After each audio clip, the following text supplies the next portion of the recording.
The New Orleans Saints are in need of a bounce-back game about as bad as any other team in the NFL. Can they get one against the Seattle Seahawks? Let's talk about why they can. We got all that and a little bit of lagniappe for you on today's episode of Locked On Saints. You are Locked On Saints, your daily New Orleans Saints podcast. Part of the Locked On Podcast Network, your team every day.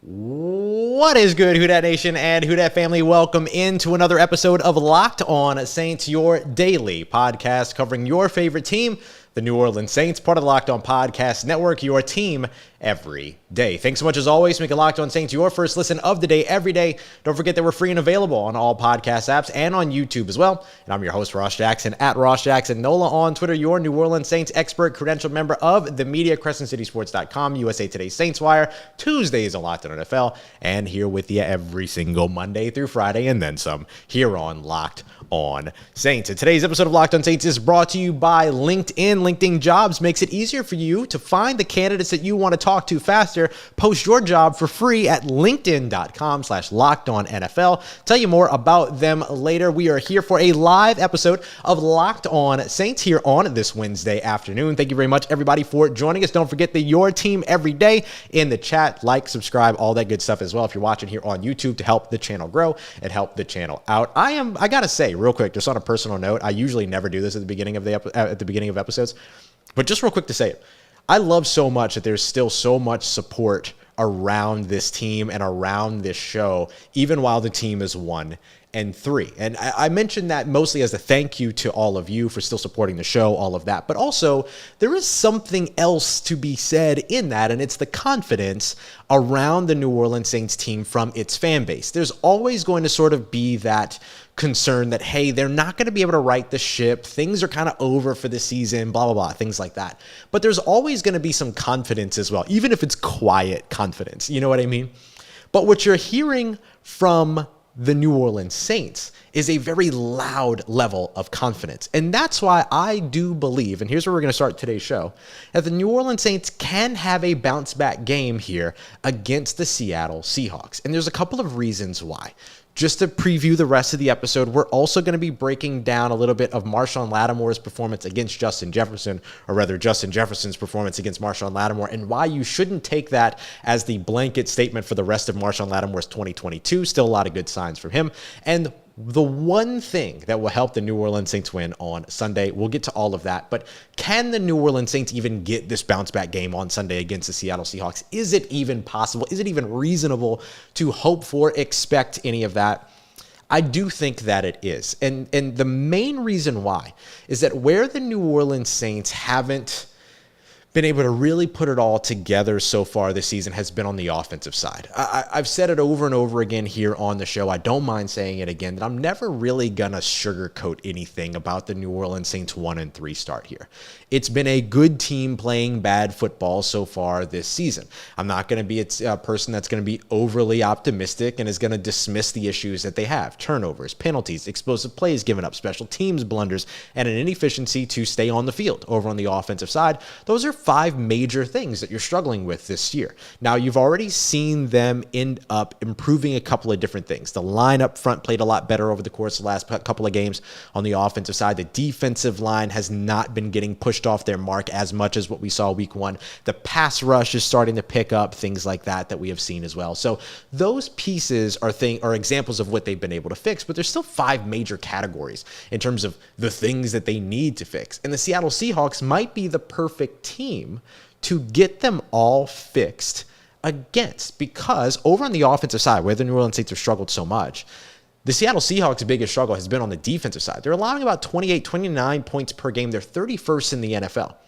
And I think a lot of people are going to look at this past weekend's game up against the Detroit Lions and say, but wait a second, they just hung 48 on a team, but they also hung 48 on a team that is number 1 in scoring and number 32 in scoring allowed. The Detroit Lions are the 2014 New Orleans Saints right now, right? Where they're scoring at a record pace, but they're also allowing scoring at a record pace. And so you can't really take just last week's performance by the Seattle Seahawks and say, oh no, the Saints are in trouble going into week 5. Instead, you sort of need to look at what the story has been so far all season.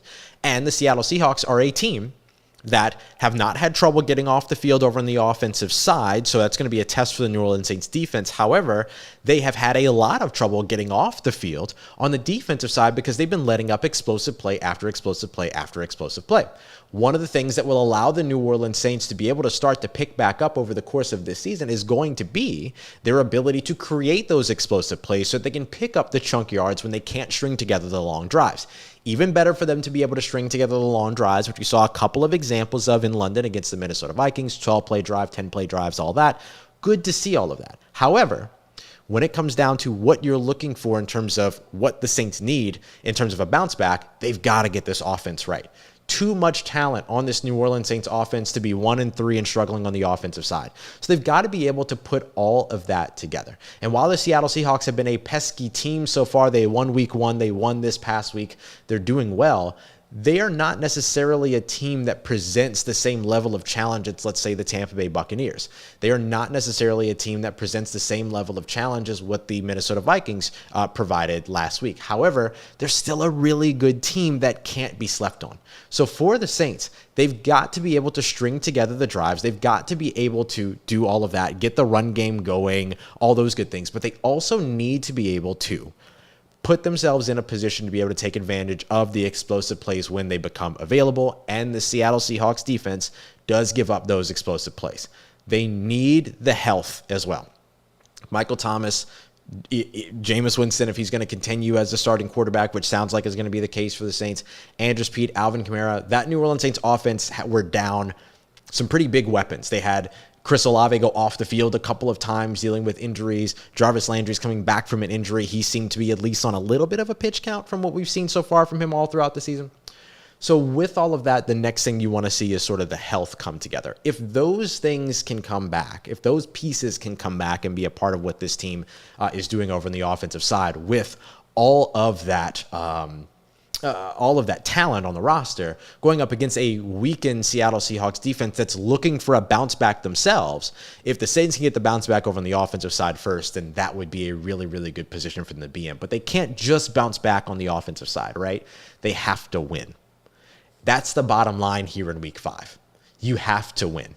Desperate teams don't usually equal good football. It usually equals desperate football that sometimes looks really good.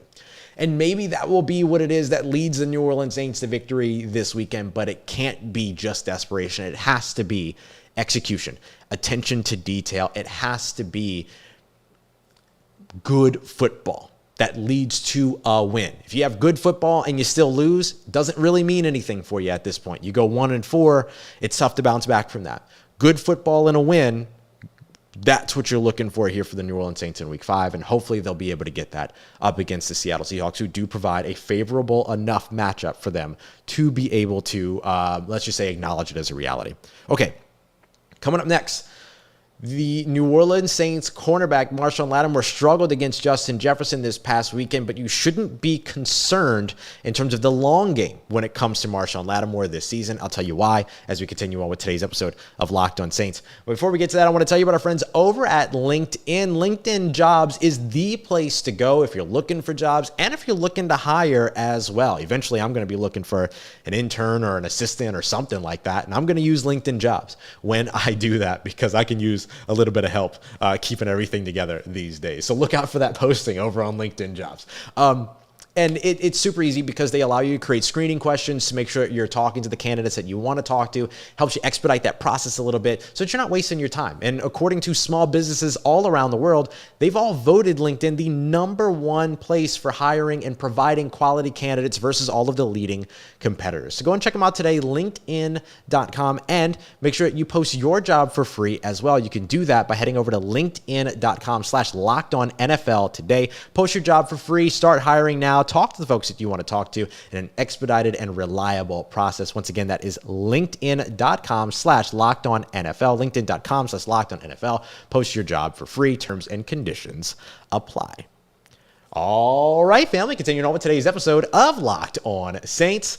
We appreciate you, as always, making the show your first listen of the day every day. Don't forget to also go and check out Key Predictions, NFL Key Predictions. It's one of our many offerings of national content here on the Locked On Podcast Network. You can find it on the Locked On NFL podcast feed, as well as the Locked On NFL YouTube page as well. 5 most important games of the week, all broken down by the experts that know them best, and of course, all the betting advice that you need from sports betting experts over at BetOnline. You can find NFL key predictions, wherever you get your podcast, and on YouTube as well with Locked On NFL on Fridays. Okay, you shouldn't be worried about Marshawn Lattimore. It's that simple. He had a rough game up against Justin Jefferson, and there's absolutely no denying that, right? There's no sugarcoating that. There's no way to look at that and say, oh, well, maybe if this went different. Doesn't matter. Marshawn Lattimore struggled against Justin Jefferson. Justin Jefferson had several catches in this game that were away from Marshawn Lattimore, but he had 10 targets, 7 receptions against Marshawn Lattimore. 93 of his 147 yards came with Marshawn Lattimore being the primary defender on those catches. So not a great day for Marshawn Lattimore in that one, but as we went back, and I was looking at this for our Film Watch Wednesday today, and instead of kind of breaking down individual plays and stuff like that, I just kind of focused on this matchup. Justin Jefferson had an additional 3 catches that put him over 140 yards, 147 yards. Didn't get into the end zone, responsible for 5 touchdowns. Didn't get into the end zone on a passing play, did on that jet sweep run. So as I focused on this matchup in particular this week, I guess my question as I watched it was, should Saints fans be concerned about Marshawn Lattimore moving forward after giving up 90-plus yards to Justin Jefferson? And I think that what it is that I have noticed, or that I caught when I watched this, shout out to Hoodie Jube in the chat, was that the way that Justin Jefferson beat Marshawn Lattimore often happened at the line of scrimmage. And that doesn't happen very often against Marshawn Lattimore. Like you look at across the games that Marshawn Lattimore has struggled in the past, and it's usually not losing off the line of scrimmage. It's the transition from one zone to another when he's playing in zone coverage. It's, a face catch down the field. It's kind of these big sort of blunder plays and things like that. It's usually not because he just simply lost at the line of scrimmage. And that happened more than a couple of times against Justin Jefferson. So why is it, Ross, that if Marshon Lattimore was losing off the line of scrimmage, and we've not usually seen that before, doesn't that mean that he's declining? No. Doesn't mean that he's declining. It does mean, however, that what you saw from Justin Jefferson is unique. And honestly, think about the greatest route runners in this game in today's NFL. Justin Jefferson is in that upper echelon. He's in that class. There's only about 5 or 6 different receivers around the NFL that can do what Justin Jefferson does off the line of scrimmage. There are more than 5 or 6 wide receivers that can play very well in the NFL, but what Justin Jefferson does off the line of scrimmage in terms of creating separation, beating his man at the line of scrimmage, all of those things, that's unique. That's special, right? You're not going to see that from Tyler Lockett this weekend. You're not going to see that from DK Metcalf this weekend. You might see it against Jamar Chase in a week, right? Like that will be a big one to watch. When you look at the Arizona Cardinals upcoming around the corner, DeAndre Hopkins will have his first game back. He'll be eligible to have his first game back. Is he back in the lineup at that point? Is he going to be able to do that? And will he be that guy off the line of scrimmage? I don't think so. Devontae Adams can be that guy off the line of scrimmage when the Saints host the Las Vegas Raiders, but Marshawn has played that matchup and won that matchup very recently in the past. So what I'm trying to point out here is that you can't take sort of this one game and say, hey, Justin Jefferson kind of, he won that matchup. He beat Marshawn Lattimore in that matchup, and then say, therefore, Marshawn Lattimore can't be trusted for the rest of the season. That's just simply not the case, right? That's just simply not the case. Like, if you try to press Justin Jefferson, he's going to beat you off the line of scrimmage. If you give him too much, cushion, then the Minnesota Vikings were completely content to just nickel and dime you all the way down the field. So you had to pick your poison. And no matter what, Justin Jefferson was going to have a big game. The guy had been limited to 48 yards and something like 16 or 19 receiving yards or something like that in the 2 games previous. I knew he was going to go off in this game. A lot of people knew he was going to go off in this game, and it just happened to work out that it was against Marshawn Lattimore for the most part, who shadowed Justin Jefferson, which he doesn't often do with receivers. So for me, when I look at all of this, the thing to take away from this Marshawn Lattimore performance is that he's not always going to get beat off the line of scrimmage the way that Justin Jefferson did, and not a lot of receivers in the NFL can do what Justin Jefferson does off the LOS. So with that, I wouldn't transport more concern than necessary to Marshawn Lattimore's, let's just say, long-term impact for this team. Marshon Lattimore is going to be fine, and he's been outstanding against very good receivers already this season. Remember, DJ Moore basically got blanked in the game against Marshon Lattimore. You took away, Mike Evans, even up until Mike Evans took away Marshon Lattimore by getting them both ejected. He had a great game when matched up with Kyle Pitts and Drake London. These are all guys that he's very familiar with. Sure, not necessarily Drake London, but he's familiar with the other guys. So that's maybe something to consider. But Justin Jefferson is just a whole other class from these guys in terms of winning off the line of scrimmage. And so that's something that you're not going to see week in and week out up against Marshon Lattimore. Okay, coming up next, we're going to take a look at answering this, finishing this sentence. And I want you here, while we're getting to it, to tell me in the chat what you think the answer to this is, because there's several answers. I'm not going to tell you you're wrong or anything like that, but just for fun. The New Orleans Saints win on Sunday if what happens? I'll tell you what I think the end of that sentence is. Can't wait to see what you think the end of that sentence is as we continue on with today's episode of Locked On Saints. You can also tell me in the comments after the show goes live over on YouTube as well.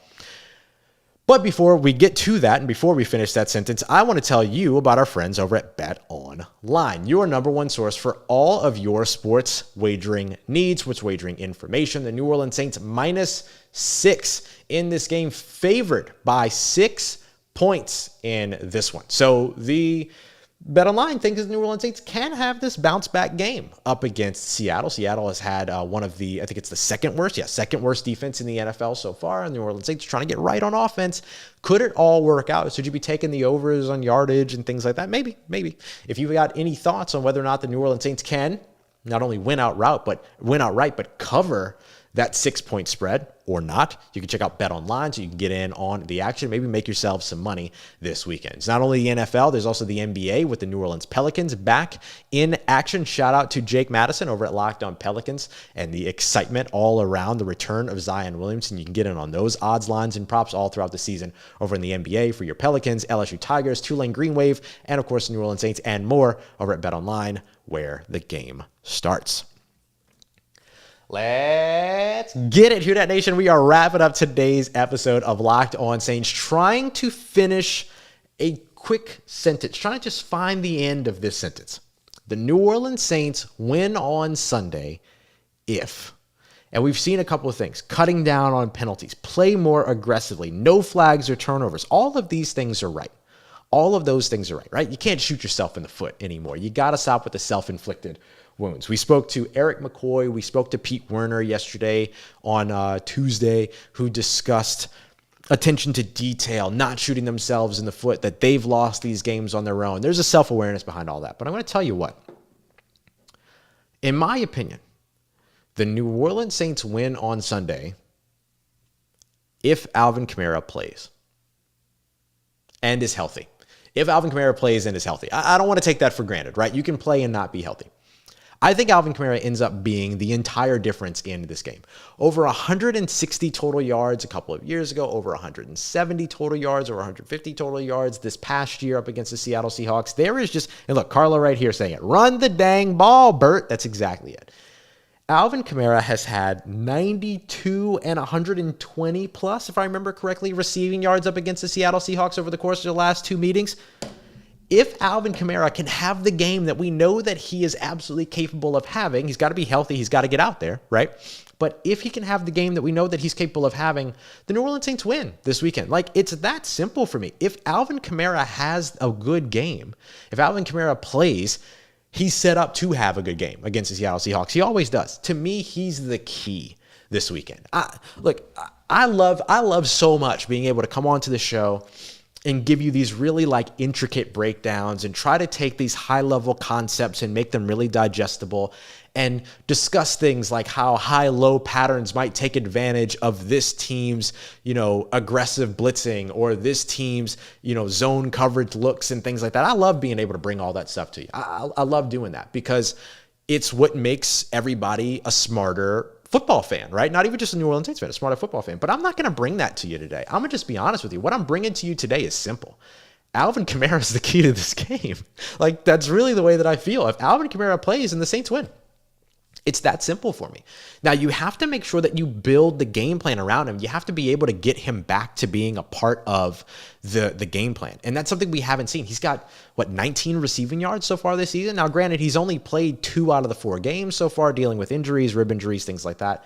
But for the most part, even when he's been on the field, he just hasn't felt like he's the focus, right? You think about week 1 up against the Atlanta Falcons, where the Saints threw the ball the entire fourth quarter, didn't run the ball once, not a single time in the fourth quarter against the Atlanta Falcons. And then they ran once against Tampa Bay Buccaneers and once against the Carolina Panthers in the fourth quarter, 2 rushes for 7 yards. That for an entire quarter, that removes Alvin Kamara from the game. Now, I know you can throw the ball to him as well, but they also haven't been doing that. Again, he's only got a few receptions for 19 rushing yards. And I see people saying Alvin Kamara hasn't been himself or anything. Against the Seattle Seahawks, he sure as hell has. He has been outstanding against Seattle. And so you have to get him involved, and you have to do that. And how much of Alvin Kamara not being himself in the past 2 years is really about Alvin Kamara versus how much of it is really about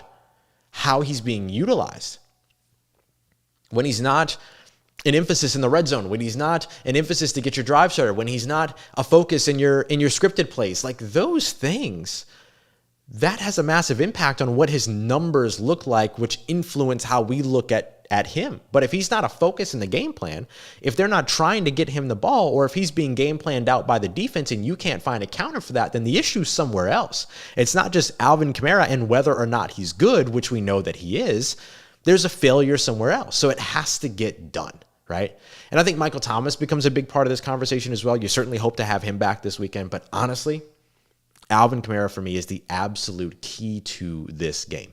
If Alvin Kamara plays and is healthy, and the Saints do what they should do, which is build their offensive identity around him in the run game and in the passing game, however it is that you need to get it done, the short, quick passing game is an extension of the run game. Doesn't matter. If you're able to build the identity around him, it makes such a big difference. Look what happens. What happened last week when you were able to run the ball with Latavius Murray.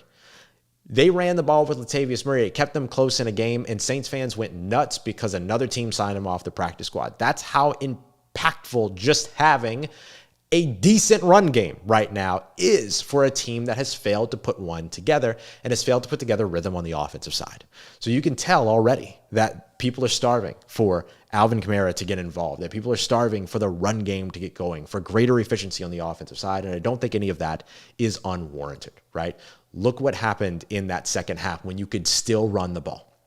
Look what happened in that fourth quarter when you were in position to still run the ball. That's not all on Alvin Kamara. But if you can build a game plan and if you can stay in a game enough that you're still running the ball in the third quarter, in the fourth quarter, and you have Alvin Kamara available, you're pulling away as opposed to trying to close gaps. The New Orleans Saints have spent way too much time working to close gaps so far this season. They should be creating those gaps early, maintaining those gaps throughout by leaning on their run game, and then extending those gaps when they can so that they're no longer playing from behind, trying to get caught up, anything like that. They need to be able to take control of it all. And in order for them to do that, that means that they have to control of their destiny this season, which means winning this weekend. And in order to do that, I think Alvin Kamara ends up being a huge, huge piece to that. Okay, there you go. Let me know, though, you feel differently? The New Orleans Saints win this weekend if The end of that sentence, let me know on Twitter at Ross Jackson Nola, here in the chat, here as we're live on YouTube, and of course in the comments after the game goes live as well. That's where I am. I don't care who the quarterback is this weekend. Not that I don't care. That's not the right way to say that. I apologize. It doesn't, to me, the game plan shouldn't change regardless of who the quarterback is this weekend. This game should go through Alvin Kamara if he's healthy and on the field. He's got to be healthy and on the field, however. So we'll see. All right. I appreciate y'all, as always, for being here with us and for making us a part of your day here on Locked On Saints. Coming up tomorrow, we've got Corbin K. Smith, host of Locked On Seahawks, ready for our crossover Thursday. Where the Seattle Seahawks are struggling is where the New Orleans Saints need to bounce back, but also vice versa. What's going to happen and how will it all go? We break it all down in tomorrow's episode of Locked On Saints. Thank you so much, as always, for making Locked On Saints your first listen of the day. For your second listen, go and check out the Locked On's flagship NFL show, the Peacock and Williamson NFL show, to get all of your NFL expert analysis from former NFL scout and NFL analyst Brian Peacock, former NFL scout Matt Williamson. Appreciate you, as always, y'all, for making me a part of your day, a part of your routine, for saying yes to me and the show. As always, if you see me, say hi. And if you need anything else around your New Orleans Saints in between these episodes, make sure you follow me on Twitter at Ross Jackson, Nola. Hit me up. Let me know how the family's doing. Let me know how you're living. Let me know how you're momming them. And trust Who Dat Nation, I'll holla at you.